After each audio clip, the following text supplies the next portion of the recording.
Près de 20 000 pèlerins ont répondu à l'appel. Samedi, à 7 heures du matin, ils sont partis de Paris pour 3 jours de pèlerinage vers la cathédrale Notre-Dame de Chartres. Ces 100 kilomètres de marche étaient ponctués de prières, de chants et de méditations sur un thème annoncé l'année précédente. Pour cette édition 2026, le sujet était la mission.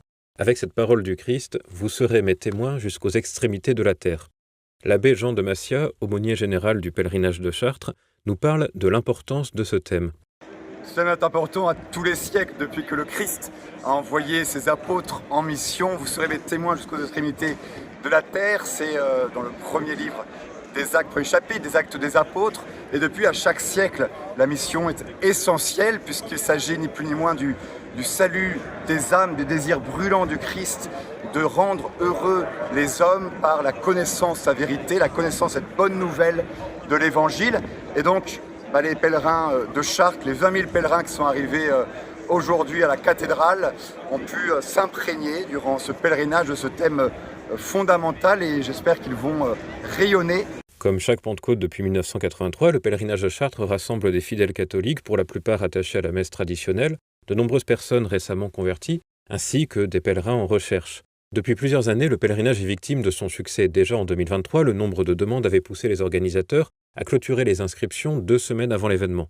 Pour des raisons de proximité géographique, Paris et les Yvelines sont de loin les départements les plus représentés. Mais les fidèles affluent de toute la France. Des pèlerins viennent même du monde entier.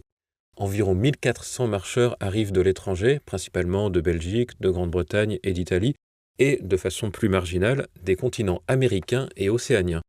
Par ailleurs, pour cette édition 2026, près d'un tiers des participants venaient pour la première fois.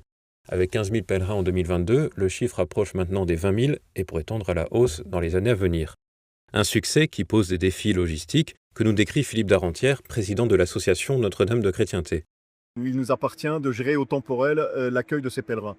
Alors pour ça, nous avons le samedi réparti la colonne adulte sur un même itinéraire, mais en 2 tronçons, un qui part plus tôt le samedi matin, un qui part un peu plus tard, de sorte que sur le même itinéraire, l'ensemble des pèlerins adultes puissent être accueillis, alors que les pèlerins enfants, familles, pastoraux, ainsi que la nouvelle route de Jérusalem, pour des gens qui sont des vétérans peut-être de notre pèlerinage, plus âgés, sont sur un itinéraire adapté. Et cet itinéraire va se poursuivre le dimanche et le lundi, avec des nouveaux bivouacs que nous avons trouvés, pour pouvoir avancer toujours un peu plus ces populations d'enfants, familles et des pastoraux, etc., par rapport à la ville de Chartres, pour nous épargner des rotations de bus qui sont toujours difficiles à organiser sur un plan logistique, surtout sur les petites routes de l'Eure-et-Loire. Alors, pour l'avenir, continuons de travailler peut-être par des itinéraires convergents à la fois vers le lieu où est célébrée la messe de Pentecôte le dimanche,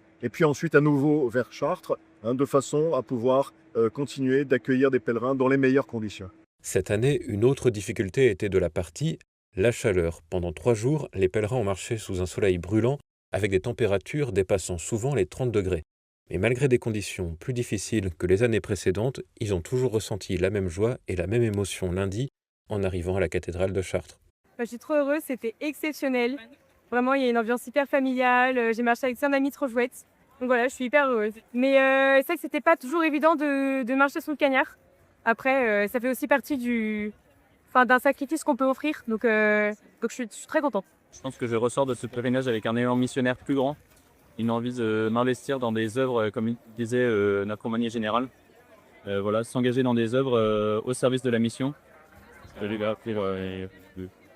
Contribuer finalement à établir le règne du Christ. Nous sommes fatigués, comme après tout pèlerinage, mais heureux et fiers d'avoir marché ces 3 jours sous le thème de la mission. J'ai grandi et raffermi par tous les topos, les temps de prière, les moments d'amitié aussi. Ça a été éprouvant, mais ça a été un très très beau pèlerinage. Et comme chaque année, le pèlerinage de tradition s'est déroulé en parallèle. Plus de 4500 fidèles de la fraternité Saint-Pédis ont marché de Chartres vers Paris.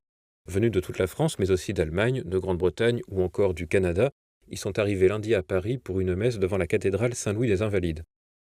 Et alors que les pèlerins sont rentrés lundi soir dans leur foyer, certains n'attendent pas l'année prochaine. En septembre, les Bretons marcheront sur les traces de Sainte-Anne avec le pèlerinage Face et Brace.